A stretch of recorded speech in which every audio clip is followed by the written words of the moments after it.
O'quvchi yoshlarning yo'l harakati qoidalari bo'yicha tushuncha va ko'nikmalarini hamda huquqiy bilimlarini yanada mustahkamlash maqsadida O'zbekiston Respublikasi Vazirlar Mahkamasining 2022-yil 26-apreldagi qaroriga asosan Yashil chiroq musobaqasi tashkil etilmoqda.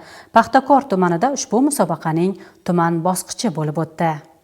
Bolalar ishtirokida sodir etilishi mumkin bo'lgan yo'l transport hodisalarining oldini olish, o'quvchi yoshlarning ko'cha va yo'llarda yo'l harakati qoidalariga rioya etgan holda harakatlanishlarini ta'minlash va eng asosiysi ularni madaniyatli harakat ishtirokchisi sifatida tarbiyalash maqsadida yo'l harakati qoidalariga oid turli xil ko'rik tanlov va musobaqalar tashkil etilmoqda. Jumladan Paxtakor tumani maktabgacha va maktab ta'limi bo'limiga qarashli umumta'lim maktablari o'rtasida Yashil chiroq musobaqasining tuman bosqichi bo'lib o'tdi. Qizg'in va hayajonli vaziyatlarga boy bo'lgan ushbu musobaqada ishtirokchilar safda yurish tayyorgarligi, tartibga soluvchining ishoralari, yosh velosipedchilar musobaqasi, birinchi yordam ko'rsatish va piyodalarning huquq va majburiyatlariga oid savol-javob shartlari bo'yicha bellashdilar va hakamlar hay'ati tomonidan o'quvchi yoshlarning yo'l harakati qoidalari bo'yicha bilim va ko'nikmalariga odilona baho berib borildi.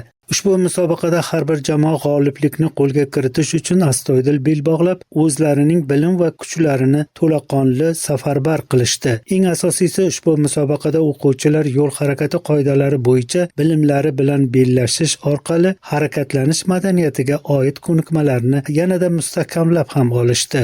Musobaqa so'ngida to'plangan ballar hakamlar hay'ati tomonidan hisoblab chiqilib, sovrinli o'rinlarni egallagan jamoalar aniqlab olindi va esdalik sovg'alari hamda diplom bilan taqdirlandilar. Ushbu musobaqada Paxtakor tumani 9-sonli umumta'lim maktabining yosh tartibga soluvchi inspektorlar jamoasi birinchi o'rinni egallab, viloyat bosqichida ishtirok etish imkoniyatini qo'lga kiritdi.